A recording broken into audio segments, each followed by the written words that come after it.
اسرا وقار کی بنائی ہوئی رپورٹ دیکھ رہی تھی. اس کی نگاہوں میں ستائش تھی.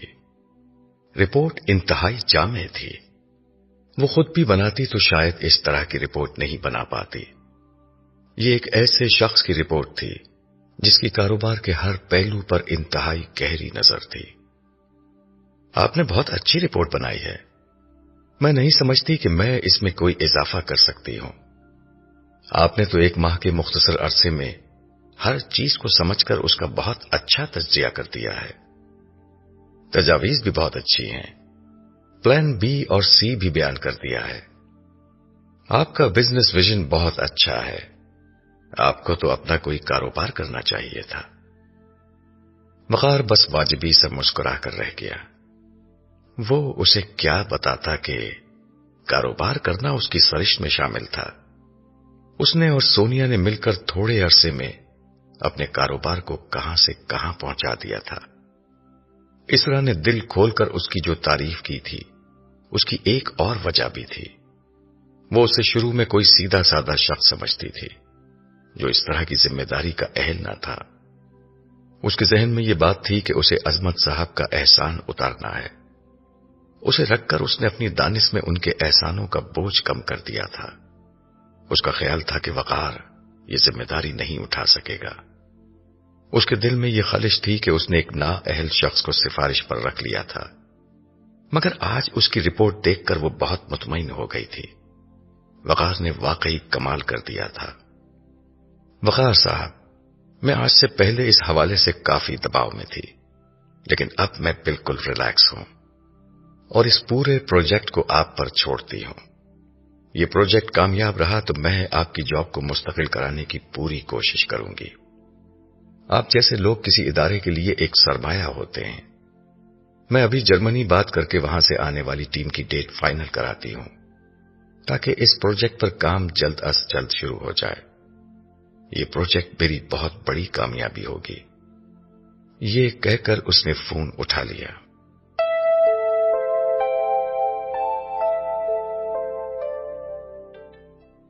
اسرا نے وقار کے دروازے پر دستک دی، مگر وقار اپنے کمرے میں نماز ادا کر رہا تھا.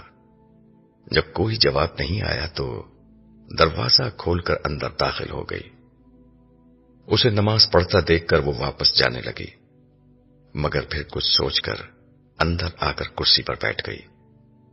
اس نے جرمنی کی ٹیم سے بات فائنل کر لی تھی، مگر ڈیٹ اس کی توقع سے بہت پہلے کی طے ہو گئی کیونکہ ٹیم جاپان جا رہی تھی. ٹیم لیڈر نے یہ فیصلہ کیا کہ وہ وہاں جاتے ہوئے ایک دن یہاں رک جائیں گے، مگر اس کے نتیجے میں اس پر دباؤ بڑھ گیا تھا. اب یہ وقار کا کام تھا کہ اس مختصر وقت میں ان کی طرف سے ہر چیز مکمل ہو جاتی.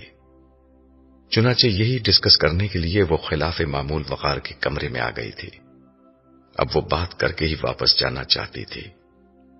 کرسی پر بیٹھے بیٹھے اس کی نظر اس قرآن مجید پر پڑی جو وقار کی ٹیبل پر رکھا تھا. اسے یہ بات بالکل پسند نہیں آئی کہ دفتر میں کوئی شخص قرآن کریم پڑھے. اس کا خیال تھا کہ آفس میں صرف آفس کا کام ہونا چاہیے. اس نے قرآن ہاتھ میں اٹھا لیا. یہ جگہ جگہ سے انڈر لائن کیا ہوا تھا. حاشیے پر چھوٹے فونٹ سے بہت سے نوٹس تھے. اس نے ایک جگہ پڑھنے کی کوشش کی تو لکھا تھا، عورتیں بیک وقت اللہ کا سب سے بڑا انعام بھی ہیں اور سب سے بڑا امتحان بھی. اس نے ایک اور صفحہ پلٹا. اس پر لکھا تھا، خدا کو بھول کر غفلت میں جینے سے بڑا جرم کوئی نہیں، کیونکہ انسان ہر جرم کا ارتکاب اس جرم کے بعد کرتا ہے. ایک اگلے صفحے پر یہ لکھا تھا، جو دنیا کے لیے جیتا ہے وہ آخر کار مر جاتا ہے. وہ اسی میں مگن تھی کہ اتنے میں وقار کے کھنکارنے کی آواز آئی. اس نے وقار کی سمت دیکھا جو ٹیبل کے قریب آ کر خاموشی سے اپنی کرسی پر بیٹھ رہا تھا. اسرا کا ارادہ تو یہ تھا کہ پہلے وہ اسے آفس میں قرآن پڑھنے سے منع کرے، لیکن پھر اس کے بجائے اس نے سوال کر لیا، جو دنیا کے لیے جیتا ہے وہ آخر کار مر جاتا ہے. یہ تو ایک غلط جملہ ہے. مرتا تو ہر انسان ہے. وقار نے نرمی سے اسے جواب دیا، جو آخرت کے لیے جیتے ہیں وہ کبھی نہیں مرتے۔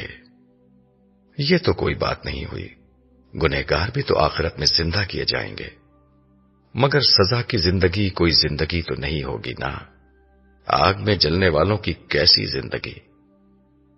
اسرا خاموش رہی۔ وقار کو لگا کہ جس لڑکی کی اس نے دنیا بنائی ہے شاید آخرت کی کوئی امنگ بھی وہ اس میں پیدا کر سکے، اس لیے اس نے خلاف عادت بات کو طول دیتے ہوئے کہا، اگر آپ اجازت دیں تو کیا میں یہ سوال کر سکتا ہوں کہ کیا آپ کو اس کا یقین ہے کہ آپ جنت میں جائیں گی؟ میں نے کبھی اس بارے میں سوچا نہیں، کبھی وقت نکال کر سوچئے گا، کیونکہ یہ تو طے ہے کہ چند اشروں بعد آپ جنت یا جہنم میں سے کسی ایک جگہ لازماً موجود ہوں گی۔ پھر بوڑھے ہی کیا، آپ جیسے کتنے ہی جوان، خوبصورت، طاقتور لوگ عین عروج کے دور میں دنیا چھوڑ کر جا چکے ہوں گے، مجھے اور آپ کو اس اصول سے کیا استثنا ہے؟ یہ کہتے ہوئے اس کے ذہن میں سونیا تھی، مگر اسرا اب اس موضوع پر بات نہیں کرنا چاہتی تھی۔ اس نے نہ آخرت کے بارے میں کبھی سوچا تھا، نہ مرنے کے بارے میں۔ باقی سب لوگوں کی طرح اس کے لیے بھی خدا ساری زندگی مسئلہ حل کرنے کی ایک مشین بنا رہا تھا، یعنی مشکل آئی تو دعا مانگ لی اور مشکل گزر گئی تو خدا کو بھول گئے۔ خدا کے حضور پیشی اپنا احتساب جنت یا جہنم کے انجام کے متعلق اسے سوچنے کی کبھی فرصت نہ ملی تھی۔ وہ قدرے ترش لہجے میں بولی، چھوڑیے ان باتوں کو، آفس ان باتوں کے لیے نہیں ہوتے۔ مجھے آپ کو یہ بتانا تھا کہ 3 دن بعد جرمنی کی ٹیم آ رہی ہے، اس سے پہلے ہی آپ پوری پریزنٹیشن تیار کر لیں، آپ ہی ان کو بریف کریں گے۔ مجھے امید ہے کہ آپ یہ کام کر لیں گے۔ آپ انگلش تو روانی سے بول سکتے ہیں نا؟ اسرا نے یہ بات انگریزی میں کہی تھی۔ وقار نے اسبات میں گردن ہلائی اور انگریزی ہی میں جواب دیا، آپ بے فکر رہیں، میں انگریزی بھی روانی سے بول سکتا ہوں اور جرمن بھی۔ آپ کے مہمان مجھ سے مل کر مایوس نہیں ہوں گے۔ ارے یہ تو زبردست نیوز ہے، بس تو پھر آپ اپنی پریزنٹیشن جرمن زبان میں ہی دیجیے گا، میرے لیے البتہ ایک انگلش ورژن بنا دیجیے گا۔ میں چاہتی ہوں کہ آپ جرمن میں پریزنٹیشن دے رہے ہوں اور ساتھ میں مقامی ڈائریکٹرز کے لیے انگریزی میں بھی پریزنٹیشن چل رہی ہو۔ ٹھیک ہے، مگر اس کے لیے 3 دن کا وقت بہت کم ہے، مجھے بہت سے لوگوں سے میٹنگ کر کے ڈیٹا لینا ہوگا، پھر رپورٹ اور پریزنٹیشن بنانا ایک وقت طلب کام ہے، اتنے کم وقت میں یہ سب بہت مشکل ہے۔ پھر ایسا کریں کہ انگلش والی چھوڑ دیں، وہ ہم بعد میں کر لیں گے، ابھی ڈیلیگیشن کے لیے جرمن والی بنا دیں، اور یہ تو آپ کو کرنا ہوگا، کوئی دوسری چوائس نہیں ہے۔ اسرا کا لہجہ فیصلہ کن تھا، وہ اس خیال سے بہت ایکسائٹڈ ہو چکی تھی کہ جرمن مہمانوں کو جرمن میں جب رپورٹ ملے گی تو کہیں زیادہ ان پر اثر پڑے گا۔ ٹھیک ہے، یہ ہو جائے گا، مگر مجھے روزانہ ڈاکومنٹس گھر لے کر جانے ہوں گے، مجھے دیر تک کام کرنا ہوگا۔ ٹھیک ہے، آپ لے جائیں، مگر یاد رکھیے گا میں کوئی کوتاہی برداشت نہیں کروں گی، اسرا نے مضبوط لہجے میں کہا اور کھڑی ہو گئی۔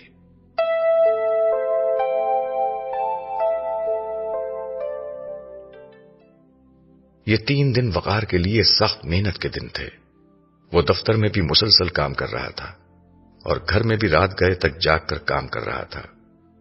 اس نے یہ سوچ لیا تھا کہ وہ جرمنی والی پریزنٹیشن سے پہلے انگریزی والی پریزنٹیشن بھی بنا دے گا۔ اسرا نے جب یہ کہا تھا تو وقار نے اس وقت اسے منع کر دیا تھا، مگر بعد میں اس نے ہمت کر کے دونوں ہی بنانے کا فیصلہ کر لیا۔ اس دور میں کمپیوٹر پریزنٹیشن کا رواج نہیں تھا، بلکہ پریزنٹیشن سلائیڈ پروجیکٹر پر رکھ کر دکھائی جاتی تھی۔ وقار نے 3 دن تک سر توڑ کوشش کر کے وہ رپورٹ تیار کر لی تھی جو تحریری شکل میں پیش کی جانی تھی۔ یہ کرتے کرتے تیسرے دن کی شام بھی ہو گئی، تاہم اصل اہمیت اس پریزنٹیشن کی تھی جسے وقار کو خود پیش کرنا تھا۔ ٹیم آج شام پہنچ چکی تھی اور اسرا نے اسے تاکید سے بتایا تھا کہ صبح 9 بجے ہی میٹنگ شروع ہو جائے گی اور دوپہر لنچ کے بعد ٹیم جاپان کے لیے روانہ ہو جائے گی، اس لیے وقت کی سخت پابندی کی جائے۔ وقار رات گئے تک آفس میں کام کرتا رہا تھا۔ اس نے پہلے انگلش کی پریزنٹیشن تیار کر لی، مگر اب کافی دیر ہو چکی تھی۔ اس نے سوچا کہ جرمن زبان کی پریزنٹیشن وہ گھر جا کر بنا لے گا۔ اسے احساس تھا کہ اس کی وجہ سے جمال اور دیگر اسٹاف بھی دفتر میں بیٹھا ہوا تھا۔ اسرا گھر جا چکی تھی، مگر جانے سے قبل وہ جمال کو ہدایت دے کر گئی تھی کہ وہ وقار سے جرمن زبان کی پریزنٹیشن دے کر اسے کانفرنس روم میں سیٹ کر کے جائے، مگر اب بہت وقت ہو چکا تھا۔ چنانچہ اس نے کام ختم کر کے جمال کو اپنے کمرے میں آنے کے لیے کہا۔ تھوڑی ہی دیر میں وہ اس کے سامنے کھڑا تھا۔ جمال صاحب، کام ابھی باقی ہے، لیکن اب بہت دیر ہو چکی ہے۔ میرا خیال ہے کہ اب گھر جانا چاہیے۔ سر، تو پھر پریزنٹیشن کا کیا ہوگا؟ میڈم مجھ سے کہہ کر گئی ہیں کہ جرمن زبان کی پریزنٹیشن آپ سے لے کر کانفرنس روم میں سیٹ کر کے جانا ہے۔ دیکھیے، اس میں تو ابھی کافی وقت لگے گا، مجھے اس کے لیے بہت دیر تک جاگنا پڑے گا۔ البتہ یہ انگریزی کی پریزنٹیشن میں نے تیار کر دی ہے۔ میڈم اسرا چلی گئی ہیں، ورنہ میں یہ انہیں دے دیتا۔ اب اس کی سلائیڈز میں یہیں اپنے روم میں چھوڑے جا رہا ہوں، کل صبح ہی ان کو یہ دے دوں گا۔ باقی تمام رپورٹس میں گھر لے کر جا رہا ہوں، کیونکہ انہی کی مدد سے میں جرمن زبان میں سلائیڈز بناؤں گا۔ پھر انشاءاللہ صبح میں وقت سے پہلے آ جاؤں گا۔ اس وقت تک آپ اسے کانفرنس روم میں سیٹ کر دیجیے گا، کوئی مسئلہ نہیں ہوگا۔ اس وقت میں یہاں لیٹ نائٹ رکا تو آپ کو بھی رات دیر تک یہاں رکنا پڑے گا۔ ٹھیک ہے سر، آپ صحیح کہہ رہے ہیں، جمال نے اس سے اتفاق کرتے ہوئے کہا۔ اس میں اس کا بھی فائدہ تھا کہ اسے چھٹی مل رہی تھی۔ گھر جانے کی خوشی میں جمال نے انگلش سلائیڈ والی بات کو زیادہ اہمیت نہیں دی۔ اس کے نزدیک اصل اہمیت جرمن زبان ہی کی تھی، چنانچہ اس نے اسی پر چہکتے ہوئے تبصرہ کیا۔ ویسے یہ زبردست آئیڈیا تھا میڈم اسرا کا کہ یہ پریزنٹیشن جرمن زبان میں ہو، اس سے ان لوگوں پر بہت اچھا اثر پڑے گا۔ لیکن سر، اصل کمال اور ٹیلنٹ تو آپ کا ہے کہ آپ کو کئی زبانیں آتی ہیں۔ بس اللہ کا کرم ہے، آپ بس چلیں، میں بھی نکل رہا ہوں۔ باقی لوگوں سے بھی جانے کا کہہ دیں۔ یہ بات وقار کو اس لیے کہنا پڑی کہ اسرا سارے نچلے اسٹاف کو سختی کے ساتھ کہہ کر گئی تھی کہ جب تک وقار صاحب یہاں موجود ہیں کوئی گھر نہیں جائے گا۔ وقار نے انگریزی زبان کی سلائیڈز اپنی دراز میں رکھی اور سارا سامان سمیٹ کر گھر جانے کے لیے کھڑا ہو گیا۔ جمال بھی کمرے سے جا چکا تھا۔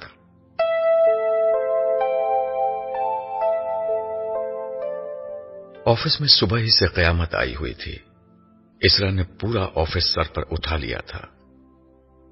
وہ جرمن ڈیلیگیشن کو ان کے ہوٹل سے لیتی ہوئی 9 بجے کے قریب آفس آ گئی تھی، مگر آفس آتے ہی اسے یہ دھماکہ خیز اطلاع ملی کہ وقار ابھی تک نہیں آیا ہے۔ سدرا نے اسے بتایا کہ وہ وقار کے گھر پر مسلسل فون کر رہی ہے، مگر کوئی فون نہیں اٹھا رہا۔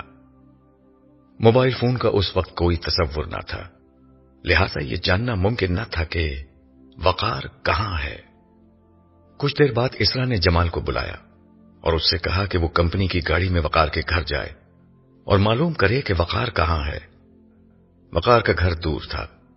جمال کو واپس آتے آتے 11 بج گئے۔ اس نے یہ اطلاع دی کہ گھر بند ہے اور گھر پر کوئی نہیں جو بتائے کہ وقار کہاں غائب ہے۔ پاس پڑوس کے لوگوں کو بھی نہیں پتا کہ گھر کیوں بند ہے۔ یہ سب کچھ سن کر اسرا کے چہرے پر 12 بج چکے تھے۔ ہیڈ آفس سے آنے والے ڈیلیگیشن ہی نہیں بلکہ کمپنی کے تمام مقامی ذمہ دار بھی موجود تھے۔ اسرا نے وقار پر اندھا اعتماد کیا تھا۔ ساری معلومات، ساری رپورٹس اور سب سے بڑھ کر پریزنٹیشن اسی کے پاس تھی۔ اب کچھ بھی نہیں ہو سکتا تھا، اسے ہی معاملے کو سنبھالنا تھا۔ وہ ہمت کر کے اپنی کرسی سے اٹھی اور اظہر صاحب کے کمرے کی طرف گئی، جہاں سب لوگ صبح سے اس کے اور وقار کے منتظر تھے۔ اس نے سب سے معذرت کی کہ کسی ایمرجنسی کی بنا پر پروجیکٹ مینیجر اس وقت نہیں آ سکے اور پریزنٹیشن نہیں ہو سکے گی، لیکن مینجمنٹ کی نظر میں یہ وقار کی نہیں، اسرا کی ناکامی تھی۔ اسرا مجبور تھی کہ اس پورے معاملے کی ذمہ داری خود قبول کرے۔ اظہر صاحب بھی سخت ناراض تھے۔ اور انہوں نے کھل کر اسرا سے اپنی ناراضی کا اظہار کیا تھا۔ اسرا سمجھتی تھی کہ وہ اپنی جگہ ٹھیک ہیں۔ اس وقت اس کا دفاع کر کے وہ باقی لوگوں کی نظروں میں اپنی پوزیشن خراب نہیں کر سکتے تھے۔ بہرحال جیسے تیسے کر کے اسرا نے زبانی کلامی پروجیکٹ کی کچھ تفصیلات بیان کی، مگر ظاہر ہے کہ تفصیلات اور اعداد و شمار کے بغیر زبانی گفتگو کی حیثیت زبانی جمع خرچ سے زیادہ نہیں تھی۔ کسی پر بھی اس کی گفتگو کا کوئی خاص اثر نہیں پڑا۔ لنچ کے بعد ڈیلیگیشن ایئرپورٹ کے لیے روانہ ہو گیا۔ اظہر صاحب ان کو چھوڑنے کے لیے خود چلے گئے۔ اسرا نادم سی ہو کر اپنے روم میں واپس آ گئی۔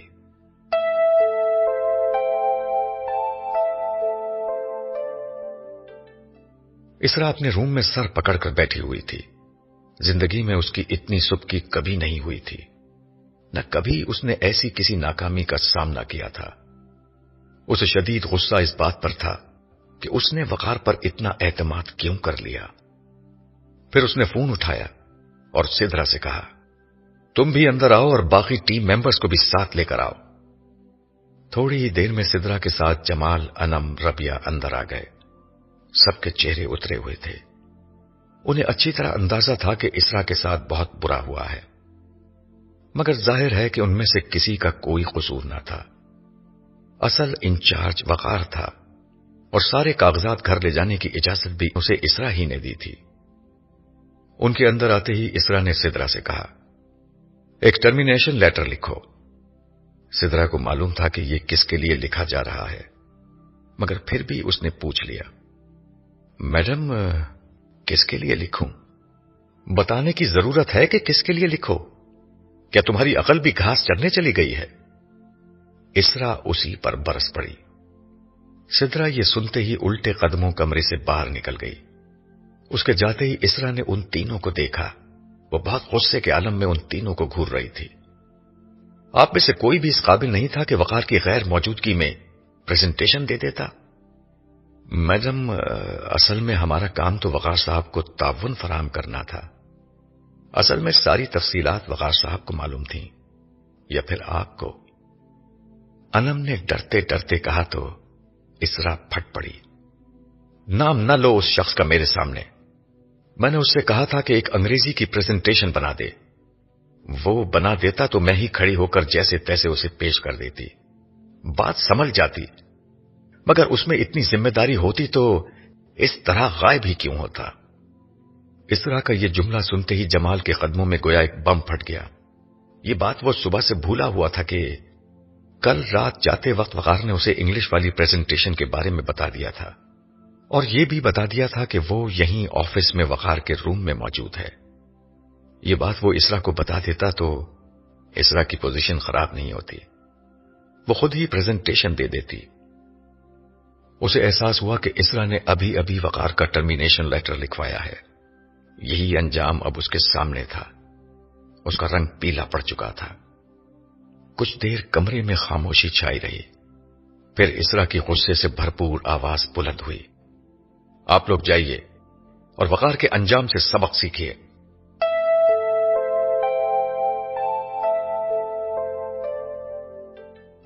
وقار 3 راتوں سے دیر تک جاگ رہا تھا، مگر آج بھی اسے پوری رات جاگنا پڑا، کیونکہ کام بہت زیادہ تھا اور اسے پورا کرنا اس کی ذمہ داری تھی۔ اس کا کام فجر کے بعد ختم ہوا، مگر اب سونے کا وقت نہیں تھا۔ آنکھ لگ جاتی تو پتہ نہیں وقت پر اٹھ پاتا یا نہیں، چنانچہ وہ جاگتا رہا اور کام پر نظر ثانی کرتا رہا۔ روانگی سے قبل اس نے اپنا اور والدہ کا ناشتہ بنایا۔ ان کے لیے وہی ناشتہ بناتا تھا۔ پھر ایک نرس آ جاتی تھی جو اس کی غیر موجودگی میں دن بھر ان کا خیال رکھتی تھی۔ ناشتہ لے کر جب وہ ان کے کمرے میں آیا تو یہ دیکھ کر گھبرا گیا کہ والدہ بستر سے نیچے گری ہوئی تھی۔ انہوں نے قے کر رکھی تھی، اس میں خون کی کچھ آمیزش بھی تھی۔ یہ دیکھ کر وقار بری طرح گھبرا گیا۔ وہ فوراً اپنی والدہ کو ہسپتال لے کر بھاگا۔ والدہ کی طبیعت کافی خراب لگ رہی تھی۔ وہ ہسپتال پہنچا تو ڈاکٹرز نے انہیں ایڈمٹ کر کے ان کا علاج شروع کر دیا۔ وہ ایمرجنسی کے باہر بے چینی کی حالت میں ٹہل رہا تھا۔ اس کی والدہ کی طبیعت کبھی کبھی خراب ہو جاتی تھی، مگر اتنی خراب کبھی نہیں ہوئی تھی۔ اسے اس بات کا بہت صدمہ تھا کہ آج اس کی والدہ بیمار ہوئی ہیں، مگر اس کے پاس اتنے وسائل نہیں ہیں کہ وہ ان کا مکمل علاج کرا سکے۔ اسی پریشانی میں اسے ایک اور پریشانی نے آ گھیرا۔ اسے یاد آیا کہ آج آفس میں اس کی موجودگی کتنی ضروری تھی، مگر وہ اپنی والدہ کو چھوڑ کر کیسے جا سکتا تھا۔ اس نے سوچا کہ یہاں کہیں نہ کہیں ٹیلی فون ضرور مل جائے گا۔ وہ آفس فون کر کے کم از کم سدرا کو ساری بات کی اطلاع ہی کرتے۔ یہ سوچ کر وہ ریسپشن کی طرف گیا جہاں فون موجود تھا۔ وہاں پہنچا تو دیکھا کہ ڈیوٹی پر تعینات شخص فون کان سے لگائے کھڑا ہے۔ وقار نے کچھ دیر انتظار کیا مگر وہ فون چھوڑ ہی نہیں رہا تھا۔ آخرکار وقار کو اس کی بات میں مداخلت کرنا پڑی۔ مجھے ایک بہت ضروری فون کرنا ہے، اس نے ماؤتھ پیس پر ہاتھ رکھ کر رکھائی سے کہا۔ آپ دیکھ رہے ہیں کہ میں اس وقت بات کر رہا ہوں، کچھ دیر بعد آئیں۔ وقار ایمرجنسی کی طرف دوبارہ لوٹ گیا۔ وہاں پہنچا تو ڈاکٹر کو اپنا منتظر پایا۔ ڈاکٹر نے اسے فوری طور پر خون کا بندوبست کرنے کو کہا تھا۔ خون لانے کے لیے وقار کو خود ہی بھاگ دوڑ کرنا تھی۔ چنانچہ وہ ایک بلڈ بینک گیا، جن کی شرط یہ تھی کہ پہلے وہ اپنا بلڈ دے، جس کے بعد وہ بلڈ دیں گے۔ خیر اس نے کہہ سن کر پہلے اپنی ماں کے لیے خون پہنچایا اور پھر خود واپس آ کر ان کو خون دیا۔ جب وہ لوٹ کر آیا تو ڈاکٹرز نے بتایا کہ اس کی ماں کی حالت بہتر ہے، لیکن ان کا 2-3 دن ہسپتال میں رہنا ضروری ہے۔ چنانچہ ان کو ایمرجنسی سے وارڈ میں شفٹ کر دیا گیا۔ اس وقت تک دوپہر کا 1 بج چکا تھا۔ یہاں سے کچھ اطمینان ہوا تو وقار کو دوبارہ خیال آیا کہ آج آفس میں کتنی اہم میٹنگ تھی، اور یہ کہ اس کی غیر موجودگی میں آفس میں کیا حالات پیدا ہو چکے ہوں گے۔ چنانچہ وہ تیزی سے گھر پہنچا اور ساری فائلیں اٹھا کر بھاگم بھاگ آفس پہنچا۔ اس راستے میں یہ اطمینان تھا کہ انگریزی زبان کی پریزنٹیشن بنا کر آفس میں رکھ آیا تھا اور جمال نے اس کی غیر موجودگی میں وہ اسرا کو دے دی ہوگی۔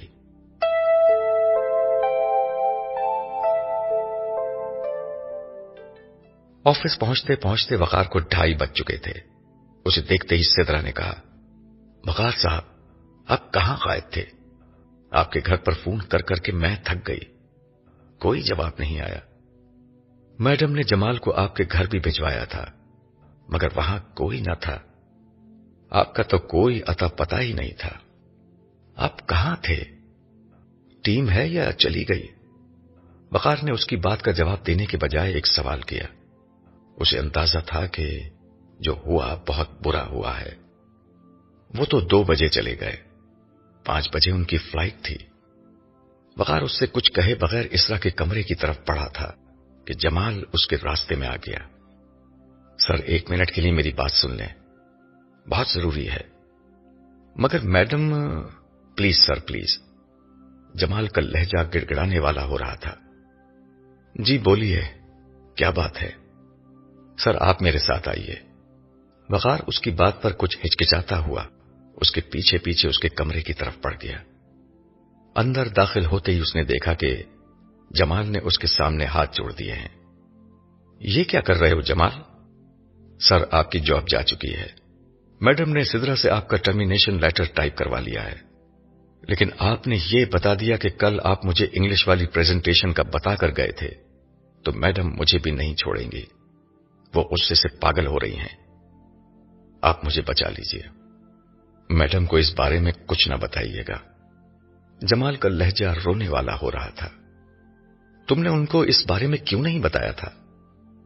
سر میڈم نے پوچھا ہی نہیں تھا اور میں خود اتنا ٹینشن میں تھا کہ اس کے بارے میں کچھ یاد نہیں رہا، لیکن جب میڈم کو پتا چلے گا کہ آپ اس بارے میں مجھے بتا کر گئے تھے اور یہ پریزنٹیشن دفتر ہی میں موجود تھی تو وہ مجھے کچا چبا جائیں گی۔ مجھے بھی تھوڑی دیر پہلے ہی معلوم ہوا ہے کہ میڈم کو انگلش والی سلائیڈز مل جاتی تو وہ خود ہی پریزنٹیشن دے دیتی۔ وقار ایک لمحے کے لیے سوچنے لگا۔ جمال اسے خاموش دیکھ کر پھر گڑگڑایا۔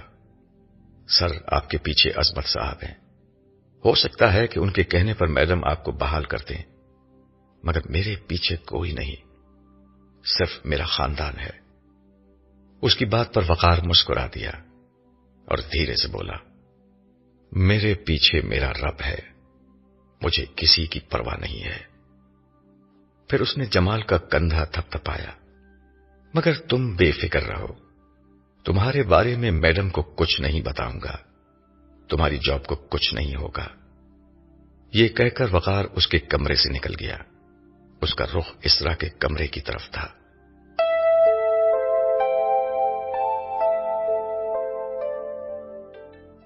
وقار نے دھیرے سے دستک دی اور جواب کا انتظار کیے بغیر اسرا کے کمرے کے اندر داخل ہو گیا۔ اسے معلوم تھا کہ سدرا اس کے بارے میں اسرا کو بتا چکی ہے۔ وہ اندر داخل ہوا تو اسرا خاموشی سے بیٹھی ہوئی تھی۔ اسے دیکھ کر اس نے کچھ نہیں کہا، وہ بے حس و حرکت بیٹھی رہی۔ وقار اس کے قریب پہنچا اور فائلیں اس کے سامنے رکھتے ہوئے کہا، آئی ایم سوری، مجھے دیر ہو گئی۔ دراصل وہ مزید کچھ کہنا چاہتا تھا کہ اسرا نے انتہائی سخت لہجے میں کہا، آپ مزید کچھ مت کہیے، اب کچھ کہنے کا کوئی فائدہ نہیں ہے۔ میں نے زندگی میں پہلی دفعہ سفارش قبول کی تھی اور آپ نے ثابت کر دیا کہ میرا فیصلہ بالکل غلط تھا۔ پھر اس نے فون اٹھایا اور سدرا سے کہا، سدرا اندر آؤ۔ اس نے فون رکھا تو وقار نے کہا، مجھے اعتراف ہے کہ مجھ سے غلطی ہو گئی ہے، میں نے آپ سے کچھ بولنے کے لیے نہیں کہا۔ اسرا نے انتہائی غصے کے عالم میں کہا۔ اس کی آواز باہر تک گئی۔ سدرا جو اس وقت تک دروازہ کھول کر اندر آ رہی تھی خوفزدہ ہو گئی۔ اس نے اسرا کو اتنے غصے میں کبھی نہیں دیکھا تھا۔ وہ سہمی ہوئی اندر آ گئی۔ اسرا اس کی آمد سے بے پرواہ وقار سے مخاطب ہوئی، مسٹر وقار، میری اتنی بے عزتی میرے پورے کیریئر میں نہیں ہوئی۔ آپ ایک انتہائی غیر ذمہ دار شخص ہیں، جسے اس بات کا کوئی احساس نہیں کہ اس پر دوسروں نے کیا احسان کیا ہے، جسے نہ اپنی ذمہ داری کا احساس ہے، نہ ان دوسرے لوگوں کا احساس ہے جنہوں نے اس پر احسان کیا ہے۔ آپ کسی بھی اہم پوسٹ کے لیے بالکل نااہل ہیں۔ آپ اس قابل ہی نہیں کہ آپ پر کوئی احسان کیا جا سکے۔ آپ نے عظمت صاحب کو اور مجھے ہمارے احسانوں کا بہت برا بدلہ دیا ہے۔ اسرا کی آواز اور لہجہ انتہائی سخت تھا۔ وقار خاموش کھڑا رہا۔ برسہ برس میں اس نے اپنی تربیت ایسی کر لی تھی کہ وہ خود پر قابو پانا سیکھ گیا تھا۔